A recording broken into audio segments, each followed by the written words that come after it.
రే వానరాలరా, నేను పోనీలే పాపం అందరూ కొడతానని అరటిపండు తెచ్చాను. నా మీదకి గుర్రని వచ్చారా?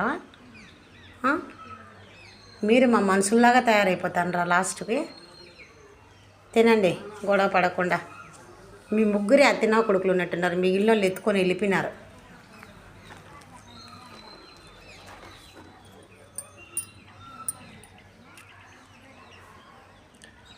మా మనుషుల్లాగా కాకుండా ఆంజనేయ స్వామిలాగా ఉండండి.